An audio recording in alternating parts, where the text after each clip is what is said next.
Hello, and welcome to our lecture video about the causes of World War I. World War I, I think, is often overlooked in history classes because the thought of getting into World War II is just too enticing for everybody. Today, we will focus on what specifically happens to lead the world to the point of starting the First World War. Alright, let's get started. From 1914 to 1919, World War I went on mostly in Europe. World War I is also called the Great War because, remember, they didn't know they were going to do this all again in about 30 years. They also called it the Great War because it's the largest, most destructive war the world had ever seen. It also is the first real global war, which we'll get into more in a minute. So, how did we get to this point? Well, historians like to point to the four main causes of World War I. So take the first letter of each of those colored words on the screen and you get MAIN. Creative, right? From 1870 to 1914, a number of developments gradually increased tensions among European powers that led to the outbreak of World War I.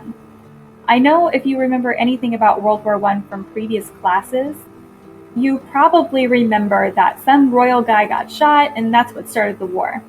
While that is technically true, that is not the main reason this all happened. Increased militarism, alliances, imperialism, and nationalism are what will eventually lead to the outbreak of World War I. Okay, let's break down each of these causes individually. The first is militarism. The Industrial Revolution led to large advanced militaries in Europe. This concept started floating around that to be a truly great nation, your military had to be the biggest and strongest at all times. An arms race starts to develop around this time as well. There is intense competition to see who has the biggest and best technology, especially between Germany and Britain, which, if you remember, both industrialized early and had a lot of the natural resources necessary to be successful in the industrial game. Nations started to glorify military power, and they will start to keep large standing armies. Before, they would have an army reserve, and then in times of war they would recruit or conscript more soldiers. But now, most of these major countries keep the size of their army large. So they could literally go to war in full force at any time.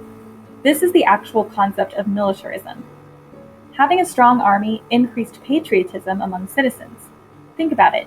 The more people you know in the army, the more tied you are to their success, and the more proud you are of their service.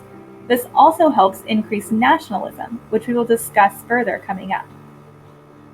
The increased competition between European countries also leads to imperialism and an increased mistrust among countries. European nations were competing fiercely for colonies in Africa and Asia. There was a prestige that could be gained by having the best, most lucrative colonies. So naturally, fights would occur. For example, Europe was pushed to the brink of war several times over arguments over colonies. Germany and France almost went to war 3 different times over Morocco. England and France argued over rights to the Sudan, and Germany, England, and Russia all argued over who should get to build a railroad in India. Spoiler, England wins that one. So now you have these European countries that have larger militaries than any other point in history, and they have reasons to be competing against each other. Growing rivalries also led to the formation of military alliances. These alliances basically said that if anyone in the alliance goes to war, the others will back them up. This is a terrible idea, by the way. It threatens to bring your country into wars you have no stake in, and it dictates who else you can make alliances with. 2 major alliances will develop leading up to World War I. The Triple Alliance, made up of Germany, Italy, and Austria-Hungary over there in the red, and then the Triple Entente. Entente means like alliance or agreement in French, and it just sounds fancier, but it means the same thing, which will be England, France, and Russia over there in the blue. So basically what these alliances ensure is that if there is a disagreement in Europe, pretty much everyone will get pulled into the problem. Okay, and now to our last cause, nationalism. The rivalries due to militarism and imperialism increased nationalism among the European powers. Basically, all of the isms are in play here somehow. Think of nationalism as a kind of increased patriotism, this sense of national identity and pride in your country, but also the belief that whatever your country wants or needs should come before anyone or anything else. So you can see how this could be a dangerous combination. This very shaky balance of power develops in Europe, where no one wants any power changes, but they also want their country to be on top. It's very precarious and basically destined to fail. No region was more tense in the years before World War I than the Balkans. The Balkans is this area in Eastern Europe you can see on the map. So a little background on the Balkans. They were until recently part of the Ottoman Empire, which is now known as the sick man of Europe. They are a crumbling empire and they're losing control. The nations of Serbia, Greece, Albania, Bulgaria, and Romania all just broke off from the Ottoman Empire, and they created their own countries. Okay, so a lot of people living in Eastern Europe share a similar cultural background, and these people are called Slavic people. So there are a lot of Slavic people living in Serbia specifically, and they want to unify all of the other Slavic people together to create one big Slavic nation. To do so, they would need places like Austria-Hungary to give up some of their land to give to Serbia. They justified this by saying that there were primarily Slavic people living on that land that they wanted, and those people wanted to be Serbian, not Austro-Hungarian. But of course, Austria-Hungary does not want to give up their land to give to little old Serbia. Due to these disagreements and others, the Balkans becomes known as the powder keg of Europe, basically because everyone knows something bad is going to happen there. They just don't know what or when. Well, they were right. Something bad does happen there. On June 28, 1914, an Austro-Hungarian Archduke named Franz Ferdinand and his wife were visiting Sarajevo, one of the areas the Serbians wanted to take from Austria-Hungary, and they were shot by a member of a Serbian terrorist group called the Black Hand while driving in their car. The Black Hand's agenda was to create a united Slavic country and get rid of anyone standing in the way of their goal. The event actually almost didn't happen.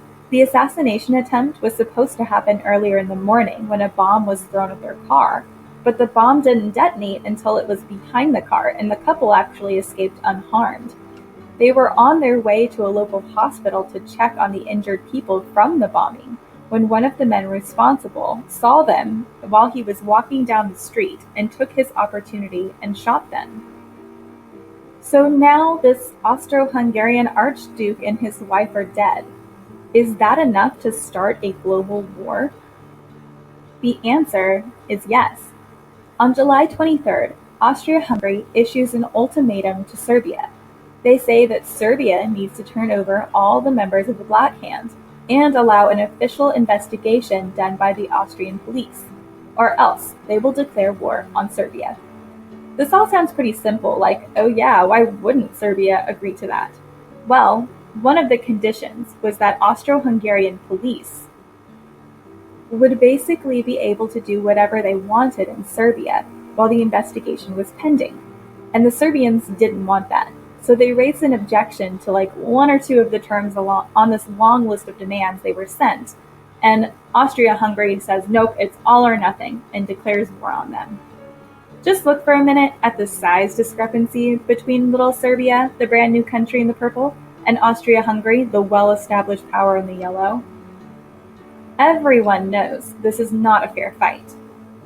Anyways, Austria-Hungary declares war on July 28, 1914, and you might be thinking, man, Serbia is all by itself and has no one to fight with them. Well, that's where you'd be wrong. You know who also has a lot of Slavic people living in their country? Russia. So Big Brother Russia starts to move their troops to the Austro-Hungarian border to help protect Serbia. And these are the events that set off the chain reaction that starts World War I. So Austria-Hungary declares war on Russia and Serbia. On August 1st, 1914, Germany declares war on Russia because, they're allies with Austria-Hungary and they have to support them.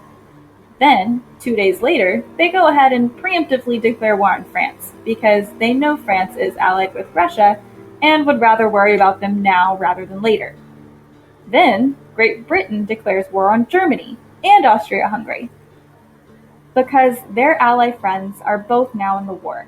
And then Italy, who was allied with Germany and Austria-Hungary, changes its mind about who it wants to be teammates with, and they switch over to the ally side, which I think is just really funny. It's like, no thanks, I regret my decisions, turn around.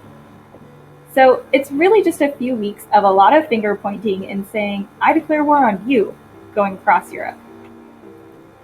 Once the war starts, the two sides get name changes.